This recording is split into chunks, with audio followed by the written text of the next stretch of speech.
Central Florida took a direct hit from Hurricane Irma. Now it's time to prepare for another busy hurricane season. In this 9 Family Connection special presentation, Calm Before the Storm, we'll take you back to the areas still recovering. You had wind and rain and flooding. Oh, yes. Plus, we're asking utility companies if they're ready to respond when the power goes out, and what you need to do now to protect your family and property.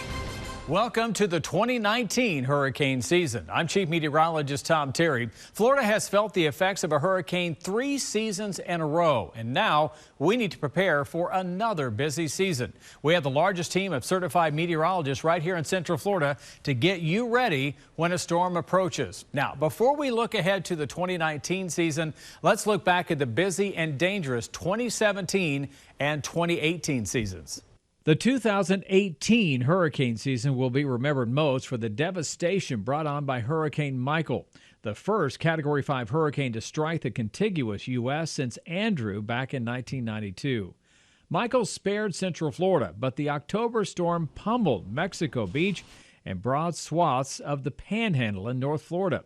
All told, the 2018 Atlantic hurricane season saw 15 named storms, 8 hurricanes, and 2 major hurricanes. The 2017 hurricane season, meanwhile, will be remembered for the devastation and long-lasting impacts here in Central Florida. That September, Hurricane Irma made landfall in the lower Keys with 130 mile-per-hour winds, and later Naples with winds of 115 miles an hour. It made its way right through Central Florida, spawning 6 tornadoes in Brevard County alone and causing hundreds of millions of dollars in property damage. Hurricane Maria did not hit Central Florida in 2017, but its impacts are still being felt here now, some 2 years later. Maria ravaged Puerto Rico and the U.S. British Virgin Islands. Tens of thousands of people from those islands were forced to leave their homes and seek refuge in Central Florida. Overall, 2017 had 17 named storms, 10 hurricanes, and 6 major hurricanes, including Harvey, which caused $200 billion in damage in Texas. That's a look back at the busy and costly 2018 and 2017 seasons. So what can we expect this year? Certified meteorologist Brian Shields is here with me now to look ahead at the 2019 season. And Tom, as we get into some of these numbers, you have to keep in mind these numbers, this forecast doesn't say anything about what will or what won't hit land. It just takes one storm to make a season. With that said, this is from our colleagues at Colorado State University in agreement with what we're seeing, with what NOAA's seeing as well. A season roughly about average. Again, there could be a weak El Nino that may prohibit some of the storms, but named storms, the forecast about 13, on average about 12. Hurricanes slightly below average, about 5 hurricanes forecasted, 2 becoming major hurricanes, which would be Category 3 or greater. Now, we get a couple storms early in the season, but it's usually later in the season when things really ramp up, August into September. The peak of the season is about September 10th, September 11th. In September, we average about 2, 3, 4 named storms and kind of dropping off as we get into the middle of October, and we'll keep you posted throughout the season. Tom? The time is now to get your family prepared for a storm. You'll want to avoid the rush and shortage of supplies that come when you wait till the last minute. Now, the first thing you're going to want to make sure you have on hand is plenty of water and non-perishable food. You should have 1 gallon of water per person per day for at least 3 days. And make sure you also have enough prescription medication. Also, don't forget to stock up on things like batteries for flashlights, and make sure your phones and computers are charged and ready.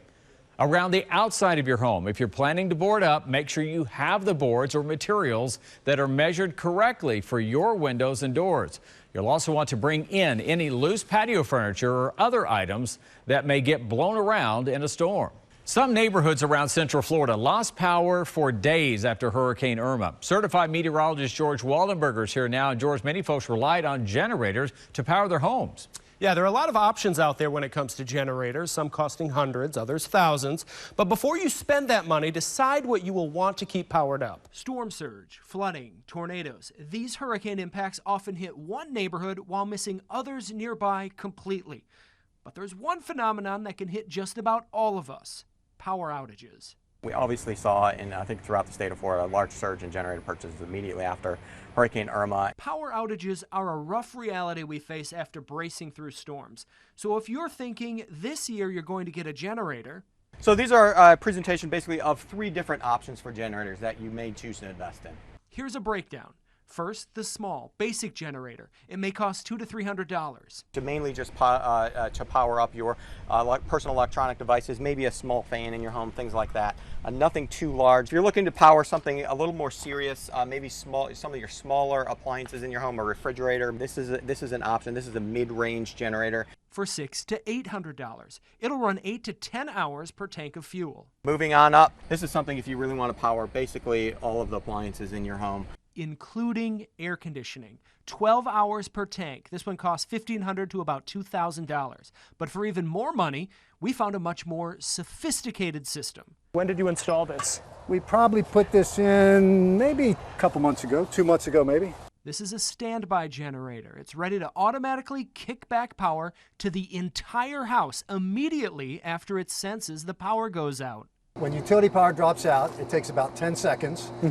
And the generator starts. Okay. The generator warms up for about 10 seconds and the transfer switch transfers. So 20 seconds and you have power. The units themselves typically run up to the high 4,000s, about $5,000, somewhere in that ballpark.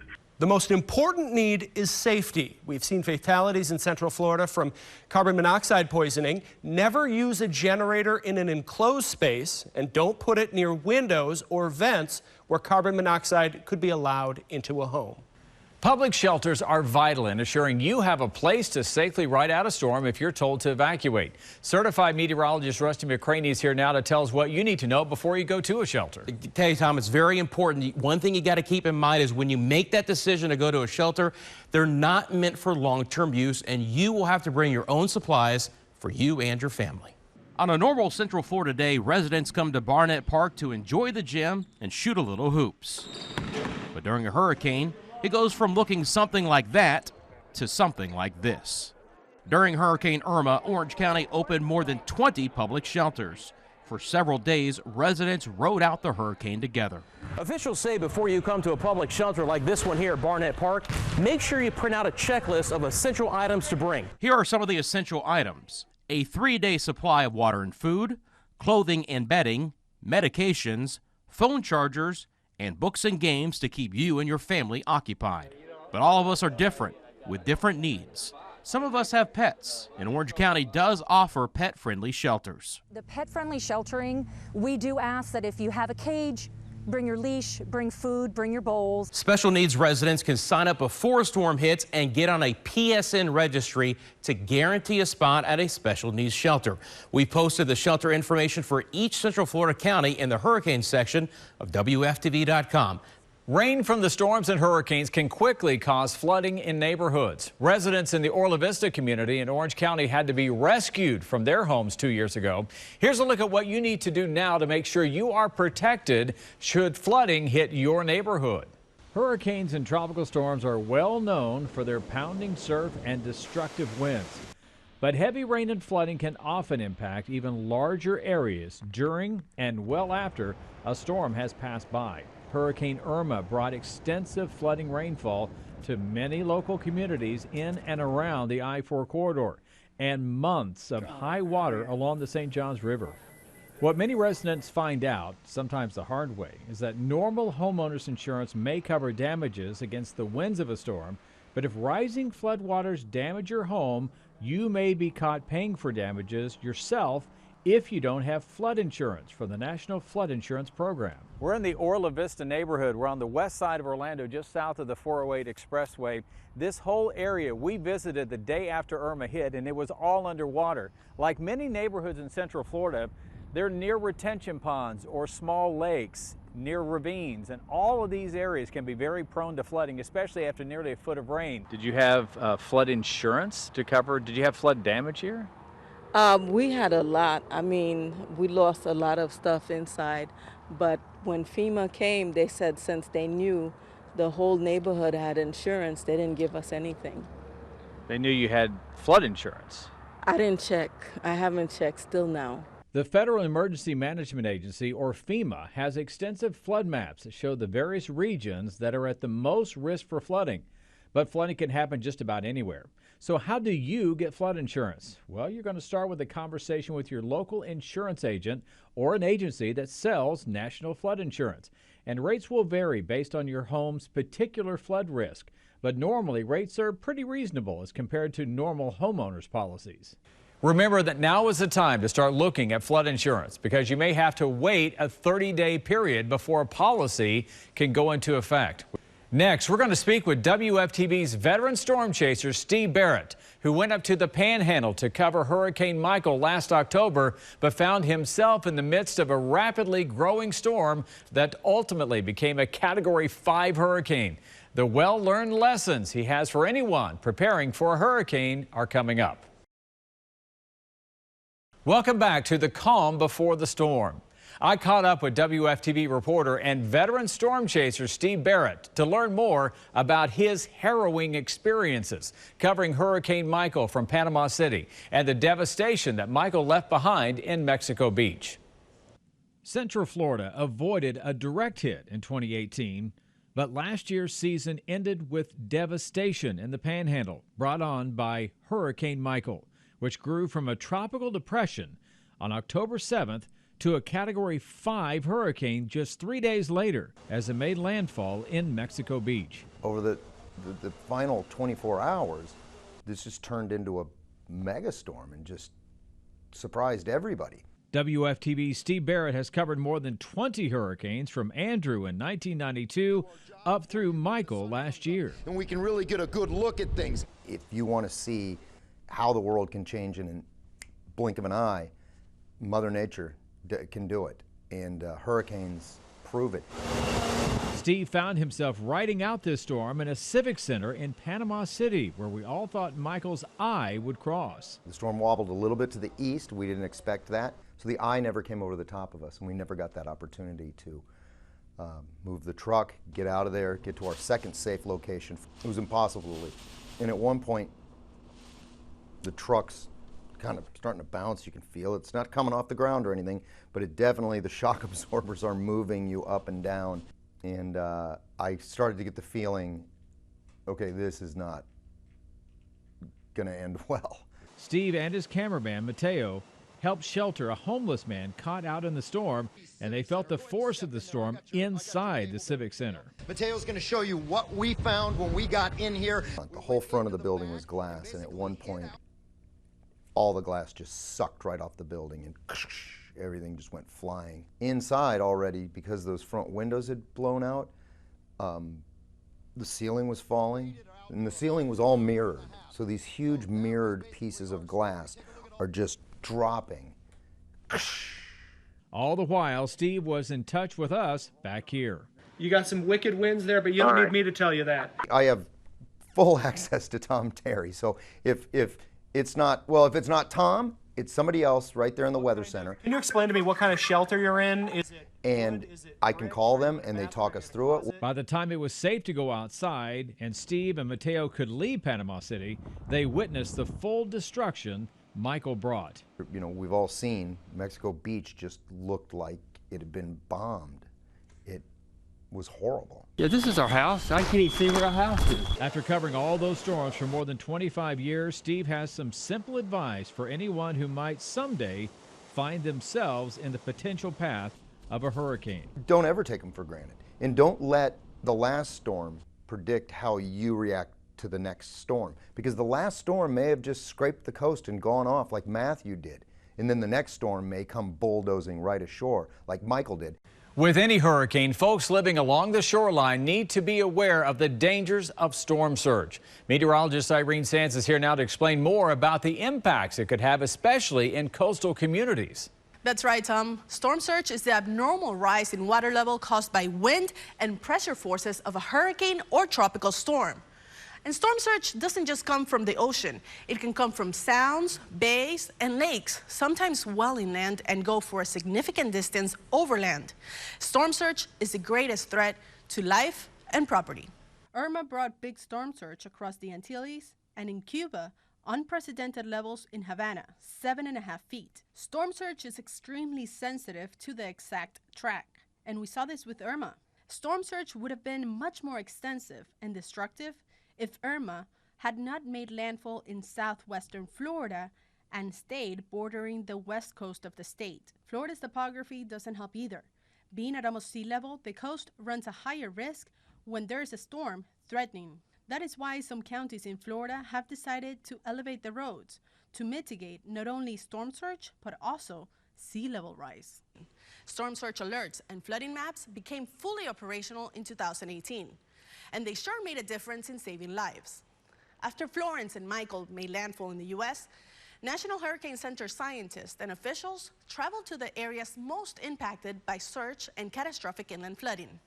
Florence's storm surge broke many records. The Category 1 hurricane at landfall had a huge wind field, which produced water levels to reach 10.1 feet in Newburgh, North Carolina, keeping many people trapped under roofs.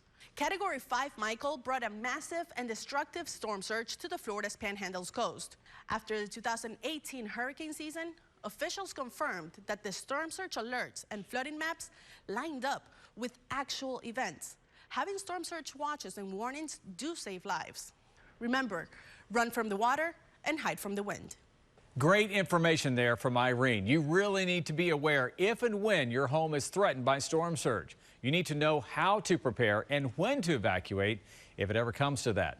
Coming up next, we'll learn more about what the major utilities have done and will do to harden their infrastructure so that your power gets restored as quickly as possible or just stays on when the next hurricane hits.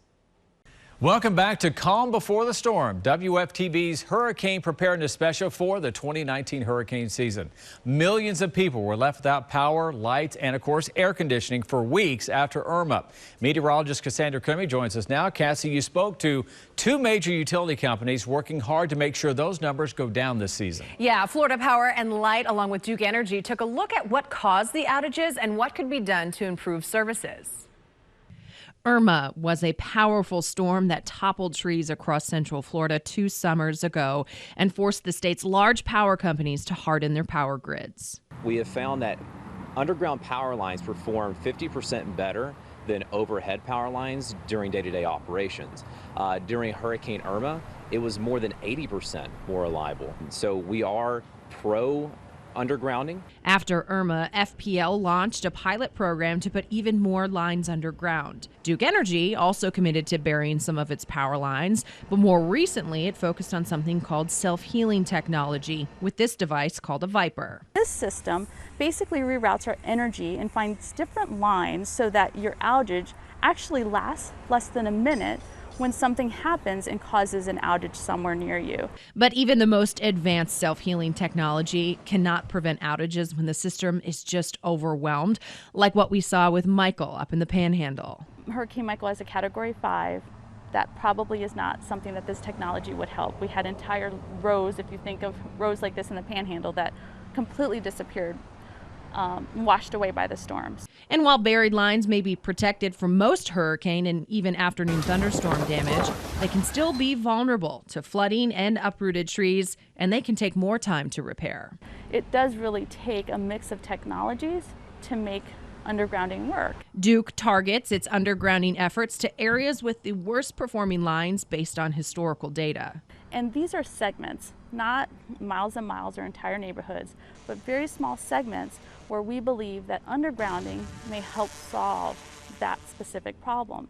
Duke and FPL maintain they will continue hardening their systems to lessen the storm impact on their customers. We've been hardening the power grid since the 2004 and 2005 hurricane seasons, to the most active hurricane seasons on record.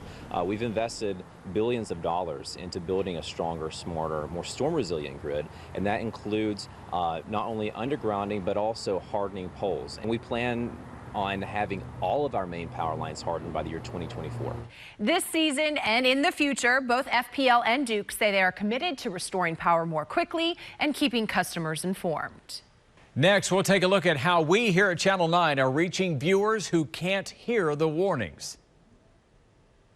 Our team in Severe Weather Center 9 will always be here for you when a storm threatens, but for some, getting that vital information isn't as easy. I wanted to show you the challenges the deaf community faces when a storm heads in our direction and the ways we here at Channel 9 are reaching them. The conditions have gotten worse here. When Hurricane Irma approached Florida, the warnings were loud and clear. And when Irma hit, you could hear the roaring all night long. But that wasn't the case for Kumar Singh. Kumar is deaf.